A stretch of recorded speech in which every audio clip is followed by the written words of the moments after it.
So 600 hours, Philippine Sea, 200 miles east of the Luzon Strait. The sun struggles to pierce a heavy slate-gray layer of stratus clouds that hangs low over the churning ocean.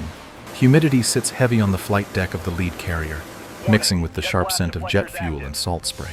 Flight deck crews in color-coded jerseys move with practiced urgency around the parked aircraft, checking hydraulic lines and loading ordnance. The sea heaves in a slow, rhythmic swell, tossing white foam against the steel hull of the massive vessel. The mechanical hum of the ship's reactor provides a constant, vibrating baseline to the morning operations. High above on the bridge, the officer of the deck grips the railing until his knuckles turn white. The radar screens wash the darkened room in a green glow, displaying a dense cluster of hostile contacts closing rapidly from the west. Through the high-powered binoculars, the jagged silhouette of the opposing fleet breaks the horizon line. It is the Liaoning group. They are not turning away. The collision alarm screams. The sound tears through the ship's steel guts, shattering the morning calm. Pilots sprint from the ready room, helmets tucked under their arms, boots hammering the metal grating. On the flight deck, the roar of jet engines igniting drowns out the wind. The yellow-shirted flight directors wave furiously, guiding the first wave of fighter jets to the catapults. Steam rises violently from the catapult tracks, obscuring the view for a brief second. The blast deflector shields raise up behind the lead aircraft. The pilot signals readiness. The shooter drops to one knee and points forward. The catapult fires. The jet hurls forward, screaming off the deck and clawing into the gray sky. Another follows seconds later, then another. The deck shakes with the force of the launches. The air fills with the smell of burnt kerosene. Below the flight deck, inside the Combat Information Center, the air is freezing cold and tense. Crew members call out tracking data in rapid bursts. The enemy carrier is launching its own aircraft. The radar scope fills with angry red symbols. Miles ahead of the carrier, the US destroyer screen pushes forward. Their bows slice through the waves, throwing massive sprays of water over the forward turrets. They lock onto the enemy frigates appearing through the mist. The enemy ships mirror the maneuver, turning their bows aggressively toward the US line. A distinct metallic clank resonates as the main guns on the US destroyers rotate and lock into position. Suddenly, two enemy fighter jets scream over the US destroyer formation at wave-top height. The sonic boom shatters the air like a thunderclap. Sailors on the deck instinctively duck, covering their ears against the deafening roar. The wake from the jets sprays water across the bridge windows. The jets bank hard to the left, showing their weapon payloads. It is a challenge, a dare. The US destroyer captain barks orders into the handset, his voice cutting through the bridge chaos.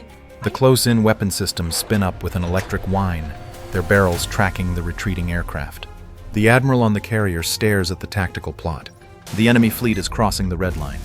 He grabs the comms mic. He orders the fleet to battle stations.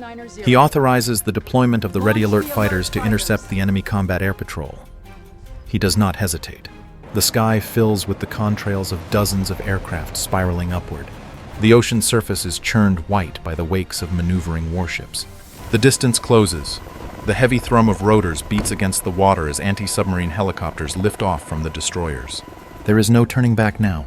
The standoff has ended. The war begins. 6:30 hours, 20,000 feet above the central operational zone. The cloud deck stretches out like a fractured white floor, broken only by gaps revealing the dark, churning ocean below. Sunlight glares blindingly off the glass canopies of the lead U.S. fighter jets. The formation flies in a tight wedge, wingtips overlapping, engines burning clean blue flames. The radio channels are a chaotic mix of static and sharp coordinate callouts. The air feels thin and brittle, charged with static electricity. The enemy squadron appears as black specks against the rising sun. They grow rapidly into distinct predatory shapes. The warning tones in the cockpits shift from a rhythmic beep to a solid screaming tone. Radar locks engage. The two aerial armadas rush toward each other at closing speeds of over 1,000 miles per hour. The distance evaporates. The formations merge. The air violently decompresses as the jets pass within feet of each other. The shockwave rattles the airframes. The U.S. flight leader banks hard right, pulling massive G-force, his wingtips slicing the thin air. The enemy jets break formation, scattering like angry hornets. One enemy fighter jet cuts aggressively across the nose of a U.S. wingman. It is a fatal error. The vertical stabilizer of the enemy jet clips the left wing of the U.S. fighter. Metal shreds instantly. The impact sounds like a sledgehammer hitting a tin roof. The U.S. jet spins wildly, shedding aluminum skin and leaking fuel. The enemy jet disintegrates under the stress. A fireball erupts, swallowing the fuselage in a split second. Flaming debris showers the sky like confetti. The remaining pilots react instantly. The rules of engagement vanish. A US pilot toggles the weapon selector. He locks onto a trailing enemy jet. He pulls the trigger. A short-range missile drops from the rail, ignites, and streaks forward on a tail of white smoke. The missile slams into the enemy engine exhaust. The rear of the aircraft explodes. The enemy pilot ejects. The canopy blows off, followed by the rocket-propelled seat tumbling into the freezing slipstream. Machine gun fire erupts from the enemy formation. Tracers zip through the clouds like angry fireflies. An enemy jet loops behind a US fighter. Cannon shells tear through the US fuselage. Glass shatters. The cockpit fills with acrid smoke. The US pilot struggles with the stick, but the hydraulics fail. The jet rolls inverted and dives uncontrollably toward the ocean. The air wing commander on the carrier receives the telemetry. He slams his hand on the tactical table. He orders weapons free for the entire fleet. He directs the second wave of fighters to push supersonic and clear the airspace. Burning wreckage tumbles through the cloud layer, punching holes in the white mist. Black smoke trails scar the blue sky, marking the graves of the fallen aircraft. The ocean's surface below churns as heavy metal impacts the water, sending geysers of foam shooting upward. 0700 hours, surface level, midpoint of the engagement zone. The ocean heaves with increased violence, the waves capped with dirty white foam. Rain begins to fall, mixing with the falling debris from the air battle above. Pieces of aluminum and burning jet fuel hiss as they strike the water. The lead U.S. destroyer cuts through a patch of oil, black sludge coating its gray hull. The ship rolls heavily in the swell, the bow plunging deep and rising wet and dripping. On the foredeck, the massive casing of the main deck gun gleams wet in the flat light. The bridge talkers on the U.S. destroyer scream contacts. The enemy surface group emerges from the squall line, 3 miles out and closing. They are gray wolves, low in the water, their superstructures bristling with radar dishes. The distance is point blank for modern naval warfare. The captain grips the overhead handle. He shouts the command to engage. The main deck gun on the U.S. destroyer erupts. A massive tongue of orange flame vomits from the barrel. The ship shudders under the recoil. The empty brass casing, the size of a trash can, clatters loudly onto the steel deck. Seconds later, a water geyser erupts 50 yards off the bow of the lead enemy frigate. The second shot corrects. It slams into the enemy ship's forward plating. The explosion rips the steel open like wet cardboard. Gray smoke billows instantly, whipped away by the wind. The enemy responds immediately. Their deck guns flash in rapid succession. Tracers from heavy machine guns arc across the water, skipping off the wave tops like angry stones. A line of 30mm shells stitches across the U.S. destroyer's starboard side. The metal screams as it shears. A radar array on the mast shatters, showering the bridge wing with glass and electronic components. A sailor on the lookout deck is thrown backward, his flak vest shredded by shrapnel. Blood sprays across the white bulkhead. A medic rushes forward, sliding on the wet deck, grabbing the wounded man's drag handle. The engagement descends into a brawl. Smaller caliber rounds ping incessantly off the hull. The air smells of cordite and sulfur. The U.S. destroyer turns hard to port, heeling over sharply. The screws churn the water into a frothy mess as the ship accelerates. Then, the true threat appears. On the horizon, the enemy destroyer's vertical launch hatches blow open. Compressed air hisses, followed by the roar of solid rocket boosters. 4 anti-ship missiles rise from the enemy deck on pillars of white smoke. They hang in the air for a heartbeat, tip over, and ignite their main engines. They drop low, skimming just feet above the waves, accelerating to supersonic speeds. They look like streaks of fire racing across the water. The tactical action officer on the U.S. ship sees the vampire tracks on the screen. He hits the general alarm. The electronic klaxon pulses, a low, grinding sound that signals imminent impact. He authorizes the deployment of chaff decoys. Mortars on the deck fire canisters into the air, exploding into clouds of aluminum foil strips to confuse the missile seekers. The missiles do not veer, they lock on. They close the distance in seconds. The roar of their approach drowns out the gunfire. The bridge crew braces for impact. 7:15 hours aboard the lead U.S. destroyer. The bridge is a cage of screaming alarms.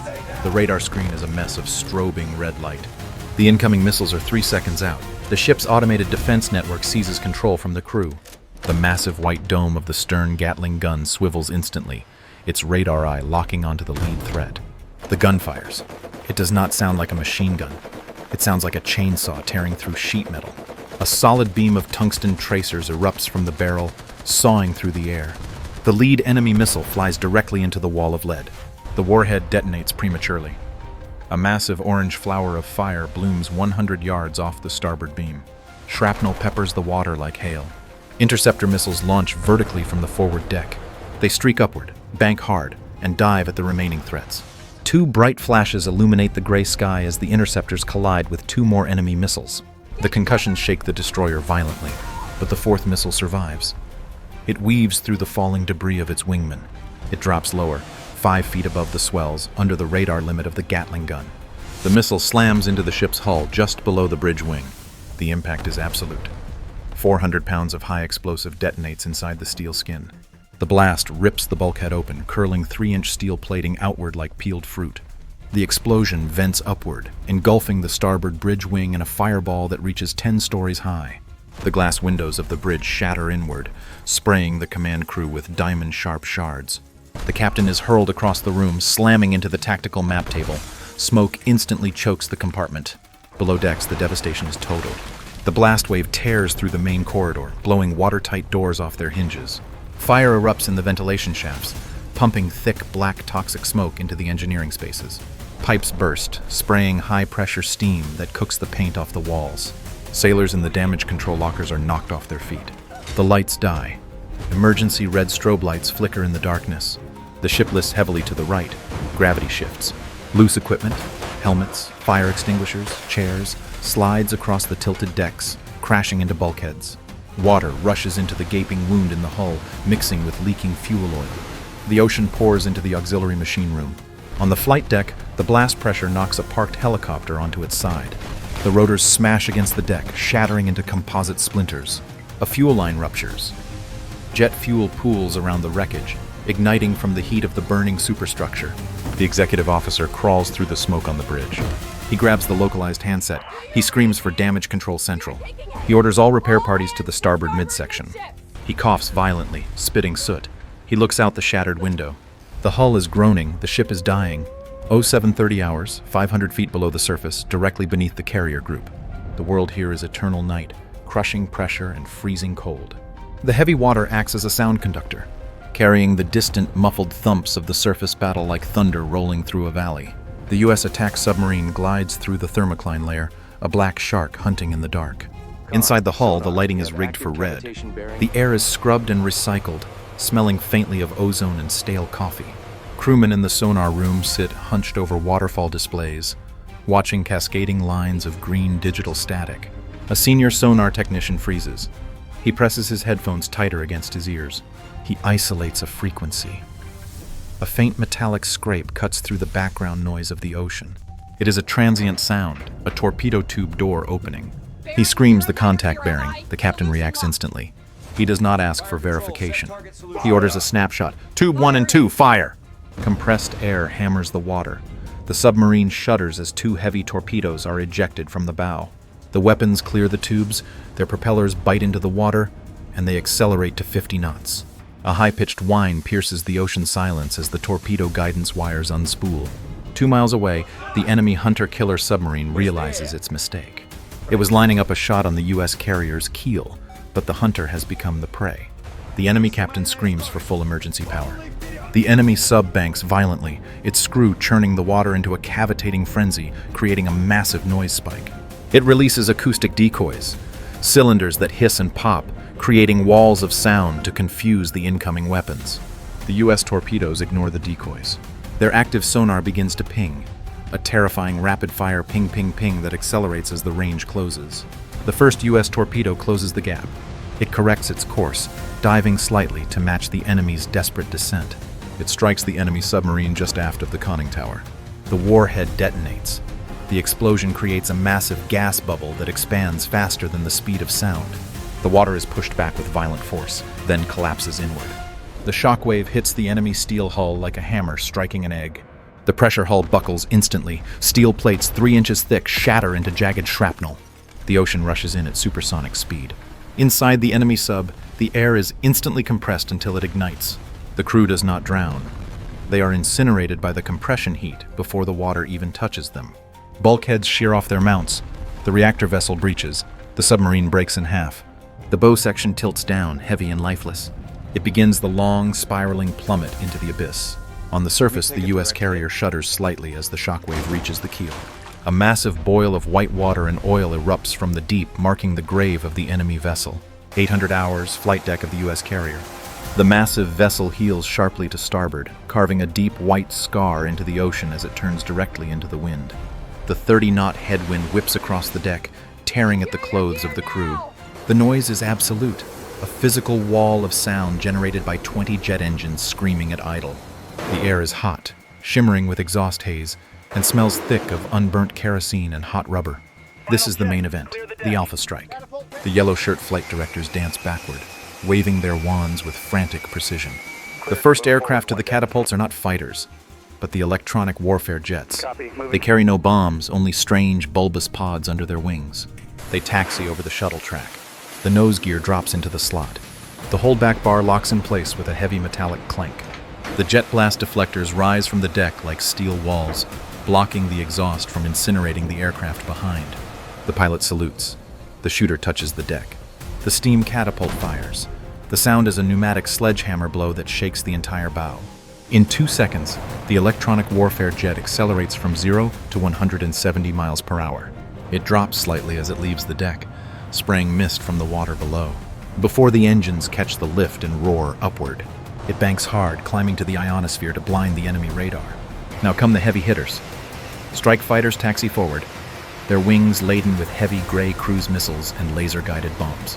They are heavy, squatting low on their landing gear. The crews rush underneath, pulling the red remove before flight tags from the warheads. They hold the tags up to the pilots, the final safety check. The launch cycle accelerates. One jet launches from the bow, while another hooks up on the waist catapult. It is a factory line of violence. Boom! A jet screams off the number 1 track. Boom! A second jet hurls off the number 3 track. The deck crews sprint between the moving aircraft, ducking under intakes that could suck a man in and shred him instantly. High in the Pry-Fly tower, the air boss leans over the glass, his voice cracking over the deck loudspeakers. He demands faster cycle times. He orders the elevators to bring up more ordnance. He watches the timing like a hawk. A delay of 10 seconds here means a hole in the formation 50 miles away. A loaded strike fighter hits the shuttle. The pilot pushes the throttle to full afterburner. 2 cones of blue-white fire erupt from the tailpipes, glowing diamonds in the morning light. The heat is intense enough to blister skin 50 feet away. The jet shakes violently against the holdback bar, straining like a chained beast. The catapult fires. The pilot is crushed back into his seat, his face distorting under the G-force. The heavy aircraft leaps off the deck, struggling for a moment against gravity before the wings bite the air. The sky above the carrier swarm with aircraft. They form up in sections of 4, circling once before turning west. They are a singular lethal arrow aimed at the enemy fleet. 8:30 hours, high altitude, 40 miles west of the Liaoning group. The sky is a brilliant, blinding blue, far above the storm clouds below. The air is thin and violently cold. The U.S. strike package hangs in the sky like a sledgehammer poised to drop. The lead electronic warfare jets initiate the attack. They flip the master switches. Invisible waves of high-powered electronic noise slam into the enemy fleet. On the bridges of the enemy destroyers below, radar screens instantly turn into walls of white static. Target locks break. Digital displays flicker and die. Communications headsets shriek with piercing feedback, forcing officers to rip them off their heads. The enemy fleet is momentarily blind. Panic takes over the enemy fire control. They launch missiles on manual override. Massive surface-to-air missiles erupt from the enemy decks. They rise on pillars of dirty gray smoke, resembling telephone poles climbing into the stratosphere. They wobble, searching for a lock that isn't there, weaving drunkenly through the sky. The U.S. Wild Weasel fighters, jets designed to hunt radar, dive. They detect the searching beams of the enemy fire control radars. The pilots pull the triggers. Anti-radar missiles drop from the wings. Their motors ignite with a flash. They streak downward at Mach 3, following the invisible radar beams directly back to their source. One missile slams into the main radar array of an enemy cruiser. The explosion shreds the delicate electronics. The mast collapses, toppling onto the bridge in a shower of sparks and twisted metal. Another missile hits a launcher on a frigate, detonating the warhead still inside the tubes. A secondary explosion rips the bow of the ship apart, sending a fireball rolling across the water. But the enemy air wing is still fighting. A squadron of enemy interceptors breaks through the electronic fog. They spot the heavy U.S. strike bombers. They turn to engage, their afterburners glowing orange. The U.S. escort fighters cut them off. The merge is violent and vertical. A U.S. fighter climbs straight up, trading speed for altitude. The enemy pilot tries to follow but stalls. The US jet flips over the top, nose pointing down at the helpless enemy. The cannon roars. High explosive shells stitch a line up the enemy fuselage. The canopy shatters. The pilot collapses in the cockpit. The jet falls out of the sky like a stone. To the left, a missile proximity fuse detonates near a US wingman. The explosion shreds the jet's tail stabilizers. The aircraft bucks wildly, spinning flat. The pilot ejects. The rocket seat shoots him clear just as the airframe snaps in half from the aerodynamic stress. The sky is a chaotic tapestry of white smoke trails, falling debris and burning flares.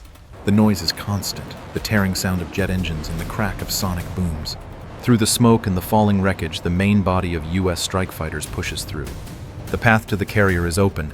The pilots arm their heavy anti-ship weapons. The target is ahead. 900 hours, airspace directly above the Liaoning carrier group. The morning sun is now fully obscured by the black smoke of burning escort ships. The US strike fighters reach the release point. The pilots do not speak. They line up the pipper on the heads-up display. They press the release buttons on their flight sticks. The aircraft shudder as heavy ordnance drops from the wings. Dozens of glide bombs and anti-ship missiles detach. Their small wings snap open with a metallic clack. Rocket motors ignite, leaving trails of white smoke that crisscross the sky like a spiderweb. The weapons turn downward, gravity and guidance systems taking over. They accelerate toward the massive flat-top vessel below. On the deck of the enemy carrier, the panic is visible. Sailors sprint across the tarmac, diving into catwalks. Tractors towing aircraft jackknife as drivers bail out. The ship's defensive network screams into action. Every Gatling gun on the sponson spins up to 4,000 rounds per minute. A wall of tungsten tracers erupts from the ship, creating a desperate dome of lead. The first wave of US missiles meets this wall. 3 missiles detonate in midair, disintegrating into clouds of shrapnel. But the attack is saturated. There are too many targets. The first glide bomb strikes. It punches through the aft flight deck. It does not explode immediately. It burrows through the 3 inches of armored steel, smashing into the hangar bay below. Then the delay fuse triggers. The explosion buckles the flight deck upward. A 50-foot section of steel runway is ripped open like a tin can. A massive fireball vomits from the hole, carrying with it the wreckage of parked aircraft and burning fuel. The blast wave sweeps across the deck, blowing 2 parked fighter jets over the edge and into the sea. Seconds later, a heavy anti-ship missile slams directly into the carrier's island superstructure. The warhead hits the bridge window. The impact vaporizes the command center. The steel tower shears off its foundation. Radar arrays, communication antennas, and the bridge itself collapse sideways, crashing down onto the flight deck with the sound of a collapsing skyscraper. The crushing weight flattens a fuel truck. A secondary explosion erupts, brighter than the sun. The enemy admiral, deep in the ship's battle center, feels the world tilt. Reports scream over the chaotic intercom. Fire in the hangar, fire in the engine room, steering is lost. The final blow comes at the waterline.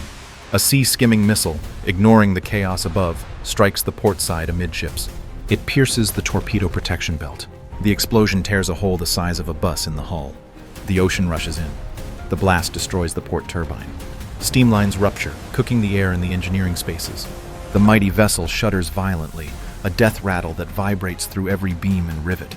The forward momentum stops. The ship begins to list heavily to port. Thick, oily black smoke billows from the shattered flight deck, rising in a column that can be seen for 50 miles. The pride of the fleet is broken. 0930 hours, sea level, inside the debris field. The ocean is no longer blue. It is a slick black sludge of crude oil and aviation fuel, burning in patchy islands of orange fire. Thick, acrid smoke hangs over the water like a shroud, reducing visibility to less than half a mile. The air tastes of copper and burnt plastic. The sounds of the main battle have faded, replaced by the popping of cooking-off ammunition and the groaning of dying metal. The crippled U.S. destroyer drifts through the gloom. She lists 15 degrees to starboard. Her bridge is a blackened ruin. Smoke pours from the shattered funnel. But she is not dead. On the tilted deck, damage control teams in red helmets wrestle with fire hoses. They slip on the bloody, oily deck, shouting over the roar of the flames. They spray foam onto the twisted wreckage of the helicopter hangar. Suddenly, a shape emerges from the smokescreen. An enemy frigate, bow sheared off and riding low, drifts into view. It is less than 400 yards away, knife-fighting range for warships. The tactical action officer on the US aft deck spots the threat. He screams into his headset. The main gun is dead. The missile tubes are empty. He orders the 25 Moore chain guns to manual control. The enemy sees them. A heavy machine gun on the enemy bridge wing opens fire. Tracers zip across the water, smashing into the U.S. hull. Sparks fly as bullets ricochet off the steel plating. A sailor fighting the fire takes a round to the shoulder. He spins around, dropping the hose, and collapses against the railing. The U.S. gunner climbs into the mount of the 25mm cannon. He grips the spade handles. He looks through the optical sight. He squeezes the butterfly trigger. The chain gun roars. Thump, thump, thump, thump. High explosive incendiary rounds tear across the gap.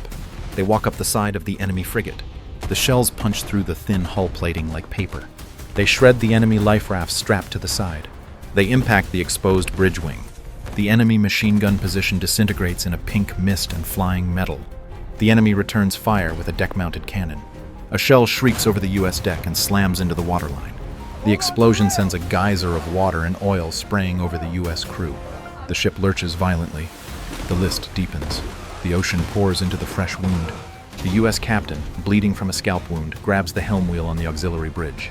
He jams the throttles forward. He intends to ram if necessary. But the U.S. chain gunner finds the mark.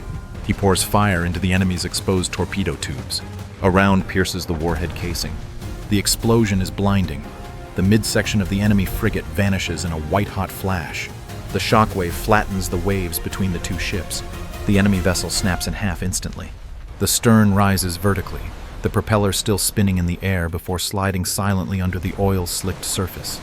Debris rains down on the U.S. deck, hot metal, pieces of radar, burning insulation. The U.S. sailors cover their heads.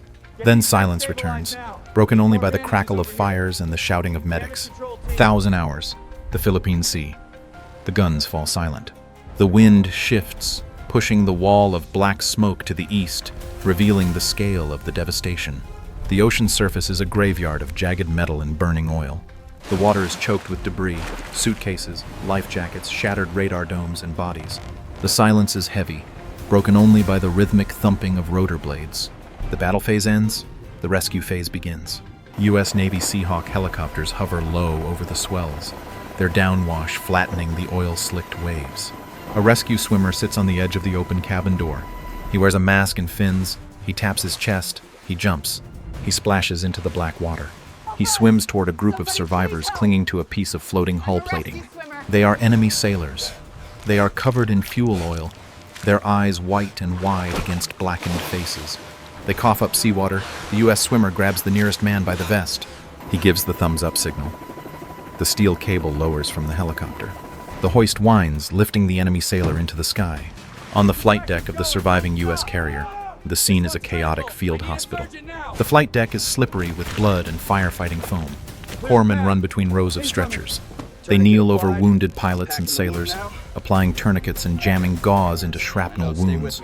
A young sailor screams as a medic sets a broken leg. Another sailor sits against a landing gear tire, staring blankly at the horizon, smoking a cigarette with trembling hands. 2 miles away, the enemy carrier, the Liaoning, enters its final death throes. The list reaches 40 degrees. The massive island superstructure touches the water. Steam hisses violently as the hot metal hits the cold ocean. The flight deck becomes a vertical wall. Equipment slides off. Tractors, crates, unexploded ordnance tumbling into the sea. Hundreds of crew members slide down the steel plating, splashing into the water below. The U.S. Admiral stands on the bridge wing of his damaged ship. His uniform is stained with soot. He lifts his binoculars. He watches the enemy flagship roll completely over. The keel rises from the water, red and barnacle encrusted, looking like the spine of a dying whale. Air trapped inside the hull groans, a low, mournful sound. Then the vessel slips beneath the waves. A massive bubble of air erupts to the surface, churning the oil, and then the sea settles. The radio crackles. It is the rescue coordinator. He reports hundreds of survivors in the water. He requests all available vessels to assist. The admiral lowers the binoculars. He looks at his own burning flight deck. He looks at the flag snapping in the smoky wind. He keys the handset. All ships, ceasefire. Transition to search and rescue. Pick them up. The destroyers turn their bows toward the debris field. Nets are thrown over the sides. The war is over. The counting of the dead begins.